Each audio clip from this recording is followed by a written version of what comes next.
তবে শিক্ষার্থীদের উদ্দেশ্যে যেটা বলবো যে এই শিক্ষার্থীরা তারা অভ্যুত্থানের নেতৃত্ব দিয়েছে, সুতরাং তারা তাদের অধিকার সম্পর্কে অবশ্যই সচেতন হবে।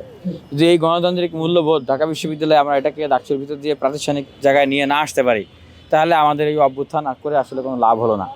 দেখেন, যদি পরিষ্কারভাবে বলি যে 11 মাস পরে ডাকসু আসতেছে, কিভাবে আসলো, কেন 11 মাস দেরি হলো? কারণ এই 11 মাস বড় বড় প্রভাব বলয়গুলো তারা ডাকসু নির্বাচনের জন্য বাধা সৃষ্টি করে রেখেছিল। আর যখন আমরা অনশন করলাম, আন্দোলন করলাম, ফাইট করলাম, শিক্ষার্থীদের চাওয়াটা তীব্র হলো, তখন তারা আর আটকাতে পারলো না, তফসিল হলো। এখন সেই বলয়গুলোই ডাকসুকে ম্যানিপুলেট করা, প্রভাবিত করে ডাকসুতে জিতে আসার জন্য সর্বশক্তি তারা প্রয়োগ করতেছে। যেটা দেখেছেন যে একদিন বাড়িয়ে নেওয়া, আবার অনেকেই ফেস্টুন টানিয়ে দেওয়া, এবং সেগুলো তুলতে 24 ঘন্টা সময় লাগে, অথচ আমাদেরকে বলা হয়েছে যে ফেস্টুন টানানোর নিয়ম নাই। এবং এখন দেখলেন যে কেউ আপনার লাইব্রেরি থেকে প্রচারণা করতেছে, আবার তারা অভিযোগ করতেছে যে আরেক গ্রুপ আপনার ক্লাসে ক্লাসে প্রচারণা করতেছে। তো এই যে একটা অবস্থা, তাদের কিন্তু ন্যূনতম তিরস্কার পর্যন্ত করতেছে না। আবার সবচেয়ে বড় আমাদের যে এখন আশঙ্কার জায়গা, যে শিক্ষা একদম বন্ধ দিয়ে দেওয়া হয়েছে 5 তারিখ, 6 তারিখ, 7 তারিখ, 8 তারিখ, 9 তারিখ। এখন আমরা চাইছি নির্বাচন, আমরা কি বন্ধ চাইছি? এখন এই যে বন্ধ দিয়ে দেওয়া হলো, ক্লাসও বন্ধ, শুধু পরীক্ষা না। আমরা বলেছিলাম যে নির্বাচনের আগের কয়েকদিন যে পরীক্ষাগুলো আছে, সেই পরীক্ষাগুলোকে যেন রিশিডিউল করা হয়। ক্লাস সব কিছু বন্ধ। এখন স্টুডেন্টরা কী করবে? স্বাভাবিকভাবে অনেকেই বাড়িতে চলে যাবে না অনেকেই।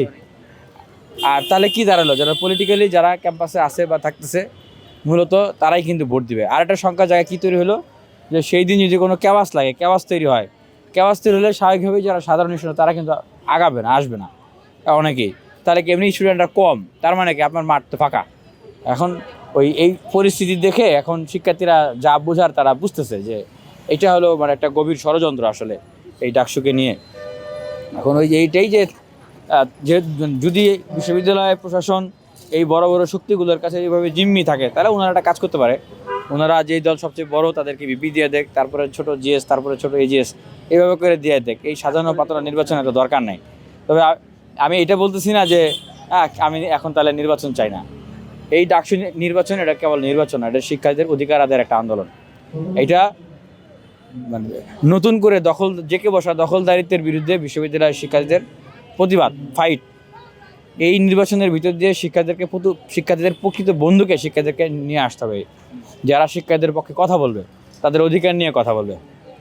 এবং যদি এই নির্বাচনটা বানচাল করা হয় বা প্রভাবিত করে প্রকৃত তাদের বন্ধুদেরকে যদি তারা নিয়ে আসতে না পারেন, তাহলে হয়তো কয়েক মাস পরে আবার তাদেরকে গেস্টরুম গণরুমে যেতে হবে। এই জন্য আমি শিক্ষার্থীদের উদ্দেশ্যে বলবো, ভোটারদের উদ্দেশ্যে বলবো যে আপনারা অবশ্যই ভোট দিতে আসবেন, যে যেখানেই থাকুন অবশ্যই ভোট দিতে আসবেন।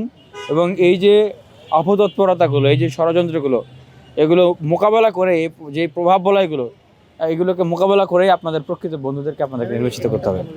আপনি যে প্রশ্নটি করলেন যে 3টি পদ 3টি বড় দলকে দিয়ে দেওয়া হবে, শিক্ষার্থীদের কাছ থেকে আপনি শুনেছেন। শিক্ষার্থীরা আসলে কেন এই ধরনের চিন্তা করতেছে, তাহলে বুঝতে হবে, তাহলে পরিবেশটাকে ওই দিকে আস্তে আস্তে ডাইভার্ট করা হচ্ছে এবং আস্তে আস্তে ওইভাবে করে গুছিয়ে নিয়ে আসা হচ্ছে। এটি তো শিক্ষার্থীদের কথা আপনারা শুনতেছেন। আর আমি একজন প্রার্থী, আমি আমার দায়িত্বশীল জায়গা থেকে আমি যেটা বলবো যে ঢাকা বিশ্ববিদ্যালয়ের শিক্ষার্থীরা যে কথাগুলো বলছে, সেই বিষয়গুলো তো একদম উড়ো কথা, ভিত্তিহীন কথা নয়। সেগুলোর অবশ্যই কিছু না কিছু বাস্তবতা তো আছে, কোনো না কোনো গ্রাউন্ড তো আছে। সবাই বাড়িতে চলে যাবে, তো যে দলের আপনার কর্মীর সংখ্যা বেশি তারা থাকবে, তো তারা ভোট দিবে, তাদের নেতারা জিতে যাবে। এটাই তো স্বাভাবিক। এতদিন তো নির্বাচন হয় নাই, তারা হইতে দেয় নাই।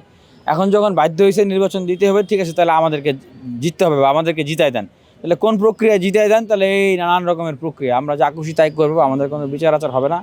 হ্যাঁ, আমাদের এমন একটা সিস্টেম করেন যেন ছাত্রছাত্রীরা না থাকে, জাস্ট দলীয় নেতাকর্মী যারা থাকবে তারাই থাকবে। আবার হয়তো এরকম হইতে পারে তারা নির্বাচনের দিন এটা গন্ডগোল লাগাই দিবে, সাধারণ শিক্ষার্থীরা যেন আরও ভোট দিতে না আসে। তবে শিক্ষার্থীদের উদ্দেশ্যে যেটা বলবো যে এই শিক্ষার্থীরা তারা অভ্যুত্থানের নেতৃত্ব দিয়েছে, সুতরাং তারা তাদের অধিকার সম্পর্কে অবশ্যই সচেতন হবে। যদি এই গণতান্ত্রিক মূল্যবোধ ঢাকা বিশ্ববিদ্যালয়ে আমরা এটাকে ডাকসুর ভিতর দিয়ে প্রাতিষ্ঠানিক জায়গায় নিয়ে না আসতে পারি, তাহলে আমাদের এই অভ্যুত্থান করে আসলে কোনো লাভ হলো না।